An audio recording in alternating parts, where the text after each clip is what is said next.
c'est le retour du soleil et aujourd'hui c'est la lettre 12. C'est la lettre qui ferme le livre premier des lettres à Lucilius.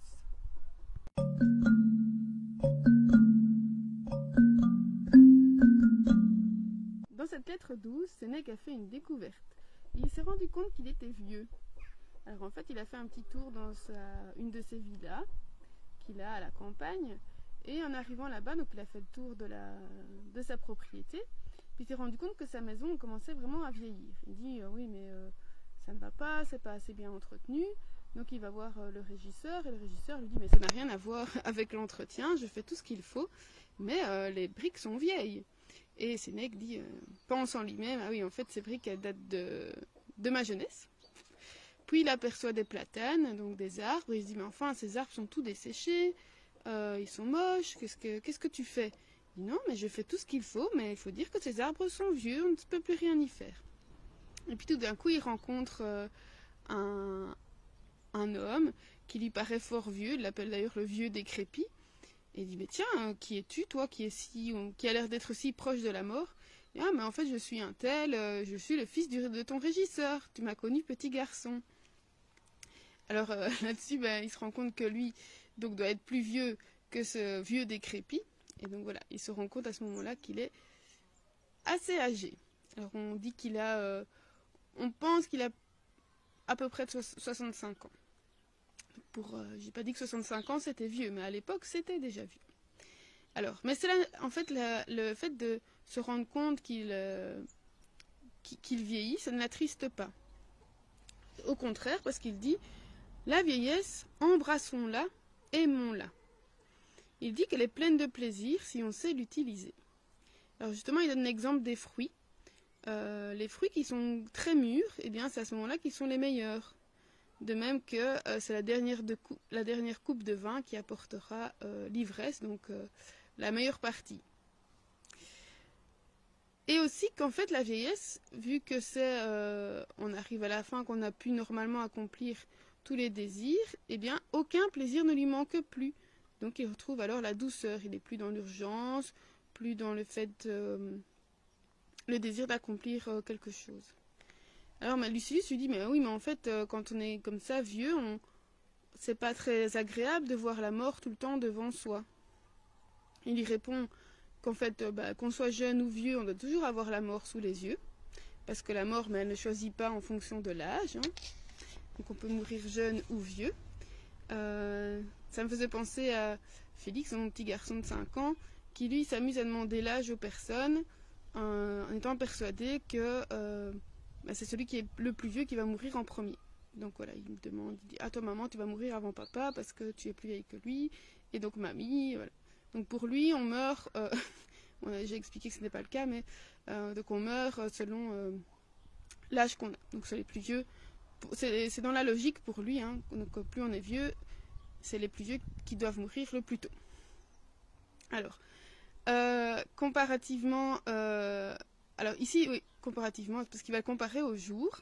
En fait, il dit que chaque jour qu'on passe doit être considéré comme un tout, comme si c'était l'ensemble de notre existence. Un jour de pas, un jour est un pas de plus dans la vie. Voilà.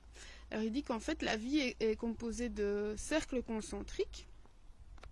Donc je vous montre un peu comme ça les cercles que j'ai fait, je ne sais pas si on voit. Voilà.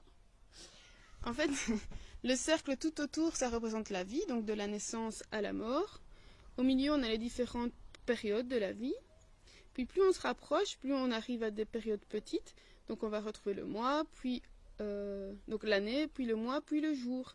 Et il dit qu'en fait le jour, comme on passe du jour clair à la nuit, donc le jour en entier, le dies, en latin, parce qu'en latin on va faire le mot jour. Pour nous, c'est à la fois le jour complet, donc les 24 heures, mais aussi lorsqu'il fait jour, donc lorsqu'il ne fait pas nuit. Mais on a aussi donc le cycle de 24 heures. Et donc, chaque jour est en lui-même une existence entière. Alors, il cite Héraclite qui dit « Un seul jour est l'égal de chacun ». Donc, il faudrait pouvoir vivre chaque jour comme si c'était le dernier. Et comme si, étant donné que c'est le dernier, il parachevait la vie. Et qu'il le menait à sa plénitude.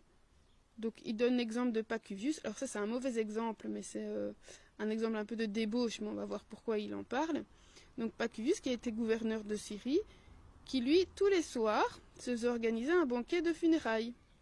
Et donc tous les soirs, grand banquet, orgie, et il faisait comme si on allait le mener au tombeau tous les soirs. Alors à ce moment-là, c'était plutôt une excuse pour voilà, de décadence et de dépravation. Mais Sénèque dit qu'il faut retenir cet exemple-là en disant que il faut se coucher plein de joie et de gaieté, en se disant j'ai pu vivre jusqu'à maintenant, j'ai pu vivre ce jour jusqu'à maintenant, en se disant ben voilà, de reconnaître la chance qu'on a d'avoir pu vivre jusqu'à aujourd'hui et d'avoir une vie qui fait qu'on est content de pouvoir aller dormir en paix. Et là, il cite une citation qu'on retrouve dans l'Énéide. Alors, ceux qui connaissent l'histoire de Didon et Énée reconnaîtront certainement la citation, c'est ce que dit Didon au moment où elle va se suicider. Elle dit « Vixi et quem dederam cursum fortunam peregi ». Donc, j'ai vécu et j'ai accompli le chemin, la course que la fortune, que le destin m'avait donnée. Donc si nous vivons un jour supplémentaire, on va l'accueillir avec joie. Ah ben tiens, je ne suis pas mort cette nuit, voilà un nouveau jour. Et donc c'est comme si c'était un profit supplémentaire. Alors, dans la suite, Sénèque passe à toute autre chose, et c'est la citation du jour.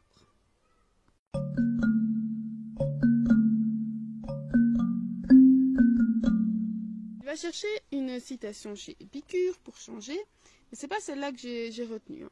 Donc Épicure dit « Vivre dans la nécessité est un mal », donc c'est difficile, mais il n'y a aucune nécessité à vivre dans la nécessité. Donc il dit, en fait, c'est une chance pour l'homme de ne pas devoir vivre pour toujours.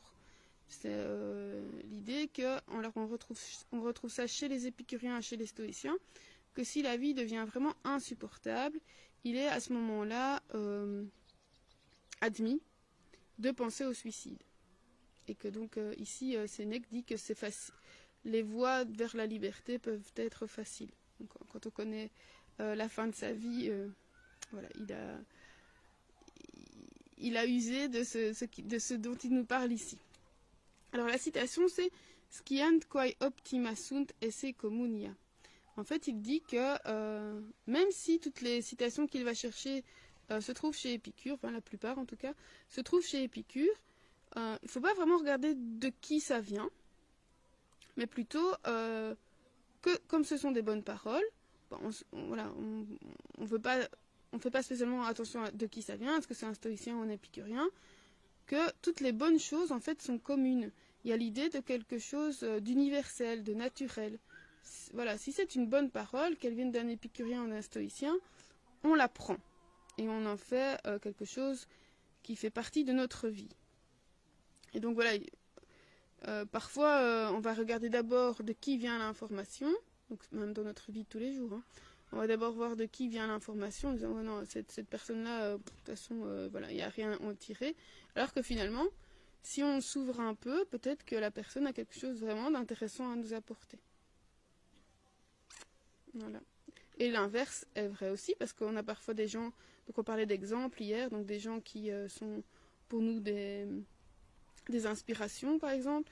Ben voilà, c'est pas parce que c'est quelqu'un qui est soit renommé ou pour qui on a de l'estime qu'il ne peut pas dire de bêtises. Hein, donc c'est pas parole d'évangile, ce que quelqu'un va dire. Voilà, il faut garder un esprit critique. Hein, parce que voilà, on peut être parfois hypnotisé ou embrigadé juste parce que la personne parle bien, mais voilà. Est-ce que on a un retour, est-ce qu'on a une critique sur ce qu'elle dit aussi? Donc ça va dans les deux sens. Je vous dis à demain pour la lettre 13, et d'ici là, ou à l'été. Portez-vous bien.